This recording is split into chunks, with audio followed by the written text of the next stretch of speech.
ఓం సాయిరాం. మహల్సాపతి తన పట్టు విడవకుండా బాబాను అభ్యర్థిస్తూ ఉండగా అంతలో జవహర్ అలీ రాని వచ్చాడు. తాను రాగానే అక్కడ జరుగుతున్న ప్రక్రియ చూసి తన నుండి తన శిష్యుడిని దూరం చేస్తున్న ప్రయత్నం తనకు అవమానంగా భావించి అగ్గి మీద గుగ్గిలం అయ్యాడు. కానీ షిరిడీ గ్రామస్తులు కూడా అంతకంటే తీవ్రస్థాయిలో తిరగబడడంతో చివరకు వెనక్కు తగ్గి బాబాతో పాటుగా తాను షిరిడీ వస్తానని, తాను అక్కడే ఉంటానని చెప్పాడు. బాబా మరలా షిరిడీ వస్తే చాలు అనే భావం మనసంతా నిండి ఉన్న మహల్సాపతి బృందం ఆ మాటలకు పెద్దగా ప్రాధాన్యం ఇవ్వకుండా సరే సరే, తరువాతి సంగతి తరువాత అని చెప్పి బాబాను తీసుకొని షిరిడీ వచ్చారు. వారితో పాటుగా జవహర్ అలీ కూడా వచ్చాడు. బాబా వంటి మహనీయుని సాంగత్యాన్ని కొన్ని రోజుల పాటు తమకు దూరం చేసిన జవహర్ అలీపై తీవ్ర అసహనంగా ఉన్న దేవీదాసు బాబా వంటి జ్ఞాన పురుషుడిని శిష్యుడిగా చెబుతున్నా నీ జ్ఞానం ఏ పాటిది అన్న రీతిలో నిగూఢ పారమార్థిక పరిజ్ఞానం నిండి ఉన్న ప్రశ్నలతో జవహర్ అలీకి జ్ఞాన పరీక్ష పెట్టాడు. ఒక విధంగా ఆ ప్రశ్నల సరపరంపరతో విరుచుకుపడ్డాడు. అందులోనూ షిరిడీ గ్రామస్తులు దేవీదాసుకు పూర్తి స్థాయిలో మద్దతు పలకడంతో దేవీదాసు ముందు తేలిపోయిన జవహర్ అలీ దేవీదాసు ప్రశ్నలను షిరిడీ గ్రామస్తుల ఆవేశాన్ని తట్టుకోలేక తన తప్పును ఓటమిని ఒప్పుకుంటూ షిరిడీ వదిలి శాశ్వతంగా వెళ్ళిపోయాడు. అప్పటి నుండి బాబా యొక్క ప్రత్యక్ష భౌతిక అవిభక్త సాంగత్యాన్ని బాబా దేహత్యాగం చేసే వరకు కొనసాగించిన భాగ్యశాలి మరియు సుగుణశీలి భక్త మహల్సాపతి. ఇకపోతే జవహర్ అలీ వంటి ఓ సాధారణ మౌలి వచ్చి నీవు నా శిష్యుడివి అంటే శ్రీ సాయి వంటి సమర్థ సద్గురు సరేనంటూ శిష్యరికం చేయడమేమిటి? ఒకవేళ బాబాను మరలా షిరిడీ తీసుకురావడానికి మహల్సాపతి ఉపక్రమించకపోయినట్లయితే ఏం జరిగి ఉండేది? బాబా అలా జవహర్ అలీతోనే ఉండిపోయేవారా? మరలా షిరిడీ వచ్చేవారు కారా? ఎందరో సద్భక్తుల జీవితాలను సార్థకం చేయడమే పారమార్థమైన సమర్థ సద్గురు అవతార కార్యం అలా నిరర్థకం అయ్యేదా? అసలు బాబా అలా వెళ్ళడంలోని అంతరార్థం ఏమిటి అనే సందేహాలు సహజంగానే ప్రస్తుత సందర్భంలో మన మస్తిష్కంలో మొదలాడే అవకాశాన్ని ఆస్కారమే లేదంటూ త్రోసిపుచ్చలేము. సహజమైన సమంజసమైన ఇటువంటి సందేహాల నివృత్తి కోసం ప్రయత్నిస్తే అద్భుతమైన అపూర్వమైన సమాధానం లభ్యమవుతుంది. తద్వారా నిజమైన సద్గురుని యొక్క సహజమైన స్వాభావికమైన లక్షణాన్ని మరియు విలక్షణమైన రీతిని తెలియచేస్తుంది. అవధరించండి. సాండుని దేహంచ అహంతా యోగి ఆసి చాలా పరాధీనత విశ్వమాझे ఆత్మసరద సర్వాంచా వార్తత బోలా ఆంతు సర్వతే మీచ్ ఆహే యాలాగి సాధక్ బాధక్ నా పాహే త్యాచా భోలా మాజీ రాహే వర్తతా హోయే సంతోషే. దేహంలో అహం సంపూర్ణంగా అంతరించిపోవడం వలన యోగికి సద్గురువుకు పరాధీనత వస్తుంది. ఈ విశ్వమంతా నా ఆత్మ అనే భావనతో వారు సర్వుల మాట ప్రకారం నడుచుకుంటారు. సర్వమేదైతే ఉందో అది నేనే అనే భావనతో అందులోని కష్టనష్టాలను ఖాతరు చేయకుండా సంతోషంగా వారి ఆజ్ఞ ప్రకారం నడుచుకుంటారు అనే అద్భుతమైన రీతిలో శ్రీ ఏకనాథ్ మహారాజ్ తమ నాద భాగవతంలో సద్గురు లక్షణాలను వర్ణిస్తారు. తామొక్కరే తలకొక్కరైన రీతిలో తాము కానిది తాము లేనిది ఏదీ లేదనే అభేద స్థితియే సద్గురువు యొక్క సహజ స్థితి.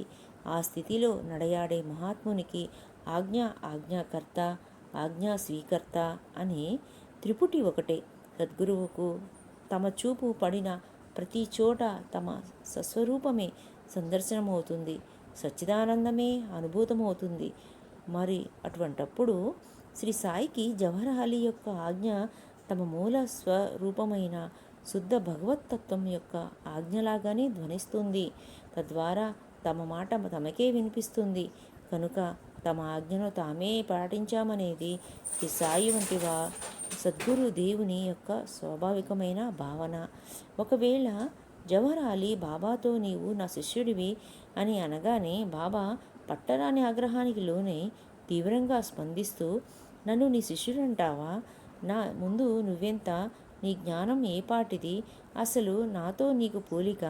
నీకు ఎంత ధైర్యం అని అహం దెబ్బతిని అరిచి ఉంటే నేను అనే అహంభావంతో కొట్టుమిట్టాడే ఓ సామాన్యునికి అంతటికీ అన్నింటికీ ఆధారమై జగమంతా తామేననే సహజమైన స్వాభావికమైన భావనలో సదా ఓలలాడే సమర్థ సద్గురు సాయికి ఏమి భేదం ఉంటుంది? కనుకనే నిజ గురువుడైన బాబా ఆ ఆజ్ఞను శిరసావహించారు. తద్వారా తమలోని అహం శూన్యతను ఆ అహం శూన్యత్వమే శుద్ధ భగవత్తత్వం. తద్వారా తామేమిటో లోకానికి తేటతెల్లంగా తెలియచేశారు. నిజానికి శ్రీ సాయి అంటే ఫకీరు రూపంలో ఉండే 3.5 మూరల దేహం కాదు, మూర్తిభవించిన పరబ్రహ్మతత్వం అని భక్తలోకానికి చాటడానికా అన్నట్లు ఓ సందర్భంలో నానావళి బాబా దగ్గరకు వచ్చి, బాబా కూర్చొని గౌతమ్ పట్ట ఆసనంపై నుండి లేవమని అందరి ముందు ఆదేశించాడు. బాబా ఏమాత్రం మాట్లాడకుండా లేచి ప్రక్కన నిల్చున్నారు.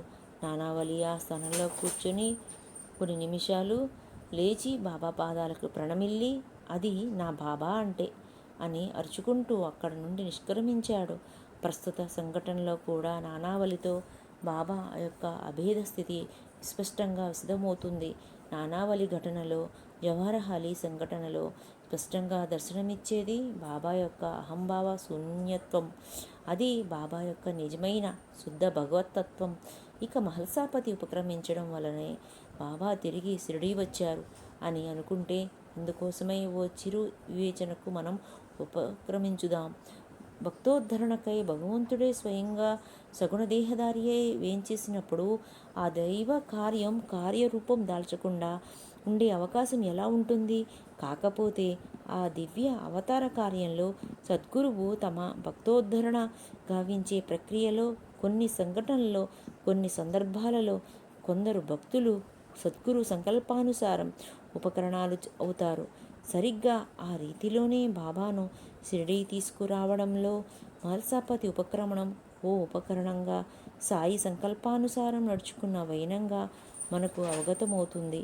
ఇక్కడ గమనించవలసిన ఇంకొక అద్భుతమైన విషయం ఏమిటంటే, జవహర్ అలీ ఉద్ధరణలో భాగంగానే బాబా ఒక సత్శిష్యునిగా తన వెంట వెళ్ళారు.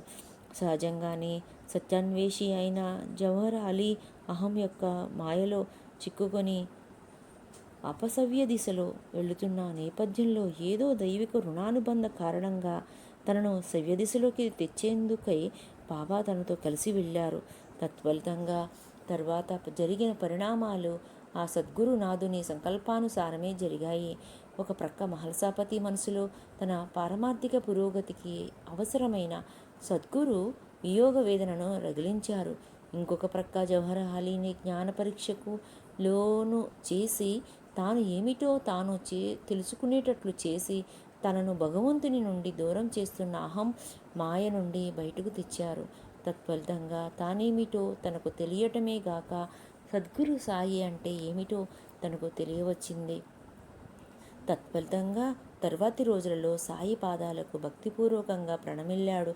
తద్వారా సాయి అనుగ్రహానికి నోచుకొని పారమార్థికంగా పురోగమించాడు.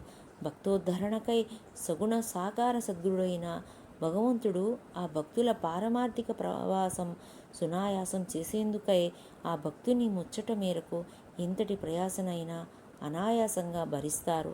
నిజానికి కొంచెం ఆలోచించి చూసినట్లయితే జవహర్ అలీ అనే మౌల్వి వస్తాడని, తాను ఇలా చేస్తాడని శ్రీ సాయి భగవంతునికి తెలియదనుకుంటే అంతకంటే అమాయకత్వం ఏముంటుంది? అందుకు విరుద్ధంగా శ్రీ సాయి సంకల్పించి ఉంటే ఖచ్చితంగా ఆ సంఘటన సాయి సచ్చరిత్రలో చోటు చేసుకునేది కాదని శ్రీ సాయి మహిమానుభూతులను చవిచూసిన ఏ భక్తునికైనా ఇట్టే అవగతమవుతుందని. కానీ అలా జరిగిందంటే శ్రీ సాయి సంకల్పానుసారమే జరిగింది. శ్రీ సాయి వంటి సమర్థ సద్గురునాథునికి సద్భక్తుని పారమార్థిక పురోగతి మినహా అన్యమైన సంకల్పాలు ఉండే అవకాశమే లేదు. కనుక కేవలం తమతో రుణానుబంధంతో ముడిపడి ఉన్న సద్భక్తుల ఉద్ధరణ అనే కారణంతో సశిష్యునిగా, సేవకునిగా శ్రీ సాయి ఆ ప్రకరణంలో వ్యవహరించారు. కేవలం భక్తులపై ప్రేమతోనే భగవంతుడు భక్తులకు మరుపు వలన కలిగే ముచ్చటలలో ఆ భక్తుని ఉద్ధరణలో భాగంగా తాము పాత్రధారి అవుతారు. ఉదాహరణకు రామాయణంలోని బంగారు జింక జానకి అనే ప్రకరణం అద్భుతమైన ఈ సత్యాన్ని బోధిస్తుంది. మాయావి అయిన రావణుడు బంగారు జింక రూపంలో వచ్చినప్పుడు జానకి ఆ జింకను చూసి ముచ్చటపడి తనకు ఆ జింక కావాలని శ్రీరాముని కోరితే ఆ రాముడే స్వయంగా ఆ జింకను పట్టుకోవడానికి వెళ్ళడం అనే ప్రకరణంలో బంగారు జింక ఉండదని, ఆ స్వర్ణలేడీ రూపంలో వచ్చింది రాక్షసుడైన రావణుడని, సీతమ్మ వారి ముచ్చట సత్యదూరమైనదని, సీతాపహరణానికి కారణమవుతుందని శ్రీరామునికి తెలియదంటే అంతకన్నా అమాయకత్వం ఏముంటుంది? అయినా సరే సీతమ్మ వారి ముచ్చటకై మాయాలేడి వెనుక పరిగెత్తారు. భగవంతుడు భక్తోద్ధరణలో భాగంగా కొన్ని సందర్భాలలో భక్తుని మాయాపూరిత ముచ్చట్లను తీరుస్తారనే అంతరార్థమే ఆ ప్రకరణలో అందివచ్చే బోధ. ఆ తరువాతి రోజులలో మహల్సాపతి బృందం జవహర్ అలీ విషయం ప్రస్తావనకు తెచ్చి, బాబా తాను మిమ్మల్ని శిష్యుడు అనగానే మీరు అంగీకరించి శిష్యునిగా వెళ్ళడం ఏమిటి అని అడిగితే, అందుకు బాబా ఎవరైనా తాము గురువు అని అనుకుంటే అనుకోనివ్వండి, వారికి మనం శిష్యుని వలె వినమ్రంగా ఉందాం. మనం ఎవరిపైనైనా పడాలి కదా, లేదా ఎవరైనా మన మీద ఆధారపడాలి. లేదంటే ఇతర మార్గాలు మనలను చివరికంటా గమ్యానికి చేర్చలేవు అని తమదైన నిగూఢ శైలిలో సమాధానం ఇచ్చారు. అంటే చివరికంటా పయనించి గమ్యం చేరాలంటే, భగవంతునిలో విలీనం చెందాలంటే గురువును అనన్యంగా ఆశ్రయించాలి అనే సత్యాన్ని చెప్పకనే చెప్పారు. అంతేకాదు, ఎవరు గురువు అని చెప్పినా వారికి శిష్యులమై వినమ్రంగా ఉండామనే మాటలలో తమలోని అహంభావ శూన్యతను విస్పష్టంగా వ్యక్తపరిచారు.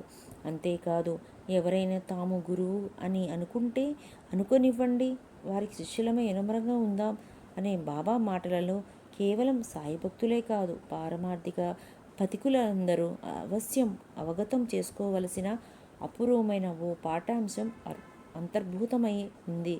సరళమైన ఆ మాటలలోని విరళమైన జ్ఞానాన్ని అర్థం చేసుకోవటం అంటే, భాగవతంలోని ఏకాదశ స్కందంలో అవధూత యదుమహారాజుకు భగవంతుని నుండి ఉద్భవించిన జగత్తును ఎలా గురు స్వరూపంగా భావించాలో బోధిస్తూ, ఓ రాజా, ఎవరెవరి వద్ద నుండి ఏ ఏ గుణాలను స్వీకరించానో వారందరూ నాకు గురువులయ్యారు. అందువలన నాకు అసంఖ్యాక గురువులయ్యారు. ఒక విధమైన సంపూర్ణ జగత్తు అంతా నాకు గురుమయం అయింది. నేను ఎవరి వద్దనైతే సద్గుణాలను స్వీకరించానో వారందరూ సహజంగానే నాకు గురువులయ్యారు. కానీ ఎవరిలోనైతే దోషాలను చూసి వాటిని నాలో నుండి దూరం చేసుకున్నానో వారు కూడా నాకు గురువులయ్యారు. ఆ విధంగా గురుగ్రాహ్యకత మరియు దోషత్యాగం అనే రెండింటిపై సమభావం ఉంచడంతో పై ఇరువురికి నా దృష్టిలో గురుత్వం లభించింది. ఓ రాజా, నీవు కూడా అదే విధంగా ఆలోచించి ఆచరించు. అలా చేసినట్లయితే సంపూర్ణ జగత్తు నీకు గురుమయంగా భాసిస్తుంది. ఇటువంటి సాధన ఎవరి వద్దనైతే ఉంటుందో వారికి ఇట్టి పారమార్థికత ప్రాప్తమవుతుంది అని అంటారు. అవధూత యొక్క బోధ వెలుగులో పరికిస్తే బాబా మాటలలో దాగియున్న అద్భుతమైన పారమార్థిక బోధ మనకు అందివస్తుంది. పారమార్థిక మార్గంలోని ప్రాథమిక దశలోని గురుపదాన్ని ఆపాదించుకొని తమను తాము పరిపూర్ణ భగవత్ స్వరూపులమని భావించే జవహర్ అలీ వంటి గురువుల నుండి అటువంటి మాయా మోహానికి లోనైతే పారమార్థిక పదం నుండి ప్రక్కదారి పడతాం అని అమూల్యమైన బోధను అందుకోవాలి. అపరిపక్వమైన స్థితిలో ఆధ్యాత్మిక అందలం అధిరోహించినట్లుగా భావించినట్లయితే ఎంతటి అవాంఛనీయమైన పరిణామాలకు చోటు కల్పిస్తామోనే దానికి ప్రత్యక్ష తార్కాణంగా నడయాడే సదరు గురువుల నుండి అలా ఉండరాదు అనే బోధన అందుకోవాలి. తద్వారా వారి పట్ల భావాన్ని కలిగి ఉండి అంతటి అమూల్యమైన సత్యాన్ని మనకు ఎరుకపరిచి ఆ తప్పటడుగుల నుండి మనలను సావధానులను చేసే సదరు మహనీయుల పట్ల శిష్యులమై బాబా చెప్పినట్లుగా వినమ్రంగా ఉండాలి. తద్వారా ఎలా ఉండాలో మార్గదర్శనం చేసేవారు మరియు ఎలా ఉండరాదో తెలియచేసేవారు మన ప్రాపంచిక అభివృద్ధికి మరియు పారమార్థిక అభ్యున్నతికి కారణభూతులవుతారు. అలా అందరి నుండి ఏదో ఒక బోధను అందుకుని ఆచరించే వారికి ఖచ్చితంగా సంపూర్ణ జగత్తు గురుమయంగా భాషించి పారమార్థిక పురోగతి శీఘ్రగతిన జరుగుతుంది. ఆ తరువాత నుండి బాబా షిరిడీ పరిసర ప్రాంతాలలో సంచరించడం, వేప చెట్టు క్రింద అలా రోజుల తరబడి కూర్చోవడం మానివేసి మసీదులోనే నివాసం ఉండసాగారు. నాటి రోజులలో ఆ పాడుపడిన మసీదులో గతుకులు గుంతలతో కూడిన మట్టి నేల ఉండేది. మసీదు బయట వర్షానికి రక్షణగా ఏ విధమైన పైకప్పు లేకపోవడంతో వర్షం వస్తే మసీదు నేల అంతా చిత్తడి చిత్తడిగా అయిపోయేది. అయినా సరే బాబా ఆ తడి నేలపై ఒక గోతం పట్టాపై కూర్చోవడం, పడుకోవడం చేసేవారు. అప్పటికి ఇంకా మహల్సాపతి మసీదులో బాబాతో పాటుగా నిద్రించడం ప్రారంభించలేదు. తాను ఖండోబా మందిరంలోనే పడుకునేవాడు. కానీ ఎటువంటి పరిస్థితుల్లోనూ ఏ విధమైన సౌకర్యం అణుమాత్రం కూడా ఆశించని బాబా యొక్క జీవన శైలిలో ఉట్టిపడుతున్న అపూర్వమైన వైరాగ్యం మహల్సాపతిని అబ్బురపరిచేది. తత్ఫలితంగా తన హృదయంలో అప్పటికే గూడు కట్టుకుని ఉన్న వైరాగ్యం బాబా సన్నిధి ప్రభావం వలన రోజురోజుకు దృఢమవసాగింది. అంతేకాదు, బాబా అంటే ఏదో తెలియని ప్రేమపూర్వక భక్తి హృదయమంతా ఆవరించసాగింది. శ్రీ సాయి సన్నిధి అపూర్వమైన పారమార్థిక పెన్నిది మరియు అమూల్యమైన ఆనంద పయోనిది అనే భావన తన అణువణువులో అప్పుడప్పుడే తొణకిసలాడసాగింది. అటువంటి పరిస్థితుల నేపథ్యంలో సుమారుగా ఆ కాలంలోనే బాబా యొక్క భక్తునిగా మారిన మరియు నీమ్గావ్కు చెందిన నానాసాహెబ్ డేంగలే బాబా శయనించడానికి కొంచెం సౌలభ్యంగా ఉంటుందనే ఉద్దేశంతో ఒక చెక్క పలకను తెచ్చి ఇచ్చాడు. అప్పుడు బాబా ఆ చెక్కబల్లతో అమితాశ్చర్యకరమైన శయ్యను ఏర్పాటు చేసి ఆ శయ్యపై అబ్బురపరిచే రీతిలో అలౌకికమైన వైనంలో శయనించసాగారు. అది ఎలాగంటే, చిరుగు పీలికలను తీసుకుని వాటిని మెలితిప్పి ముడివేసి పైకప్పు నుండి మూర అంతరం ఉండే విధంగా వ్రేలాడదీసి వాటిలో చెక్కబల్లను ఉంచేవారు. ఆ తరువాత ఆ చెక్కబల్లపై రెండు వైపులా నీటితో నింపిన మట్టి దివ్వెలను ఉంచి వాటి మధ్య బాబా శయనించేవారు. అంత ఎత్తులోనున్న చెక్కబల్లపైకి బాబా ఎలా ఎక్కేవారో, అక్కడ నుండి కిందకు ఎలా దిగేవారో, అసలు ఆ చిరుగు పీలికలు చెక్కబల్ల బరువును మోయడమే అసాధ్యమనిపించే నేపథ్యంలో మరి ఆ పీలికలు బాబా బరువును ఎలా మోసేవో ఎవరికీ అంతుబట్టేది కాదు. అందరికీ అదొక అద్భుతమైన లీలగా అనిపించేది. బాబా యొక్క అటువంటి అలౌకిక సైనం మీద సంబంధించి తాను చూసిన రెండవ లీలగా మహల్సాపతి తన స్మృతులలో నెమరు వేసుకుంటాడు. తరువాతి రోజులలో బాబా యొక్క అలౌకిక సైన్యంలోని చెక్కపలకపై ఎక్కడం దిగడం వంటి విచిత్రమైన రీతిని చూడటానికి జనాలు గుంపులు గుంపులుగా గుమిగూడుతుండడంతో బాబా ఒకరోజు ఆ చెక్కపలకను విరిచి దునిలో వేశారు. బాబా చిరుగు పిలికలతో వేలాడదీసిన చెక్కపలకపై ఎలా ఎక్కుతారు, ఎలా దిగుతారు అనే ప్రక్రియను చూడటానికి ప్రయత్నించిన వారిలో దాసగను కూడా ఒకరు. కానీ దాసగనుతో సహా ఎవరూ కూడా బాబాను చెక్కపలకపై పడుకుని ఉండటం లేదా క్రింద కూర్చొని ఉండటం చూశారు. కానీ ఎక్కడం దిగడం వంటివి ఎంత ప్రయత్నించినా చూడలేకపోయారు. నాటి రోజులలో బాబా యొక్క అద్భుతమైన ఆ లీల గురించి భక్తులు మరియు షిరిడీ గ్రామస్తులు విశేషంగా ముచ్చటించుకునేవారు.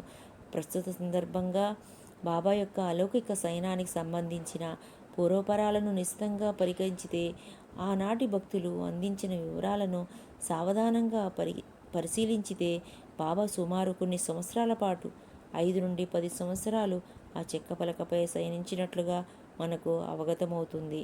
మనకు అందుబాటులోనున్న అధీకృతమైన సమాచారం మేరకు నానాసాహెబ్ డేంగలే 1880వ దశకంలో సుమారుగా 1885-86 సంవత్సరాలలో సంతాన ప్రాప్తిని ఆశిస్తూ ఆశీస్సుల కోసమై తన సోదరుడు బాబాసాహెబ్ డేంగలే పంపించగా బాబా వద్దకు వచ్చాడు.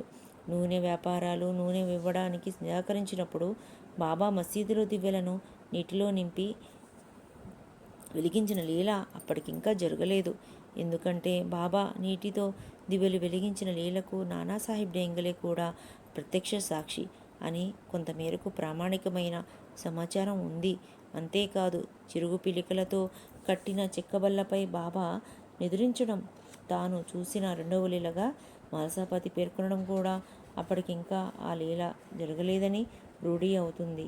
కనుక సుమారుగా ఆ రోజుల్లోనే శ్రీ డేంగలే బాబాకు ఆ చెక్కబల్లను సమర్పించి ఉండే సంభావ్యత అధికంగా ఉంది. అంటే సుమారు 1885-86 సంవత్సరాల నుండి బాబా ఆ చెక్కబల్లపై శయనించసాగారు.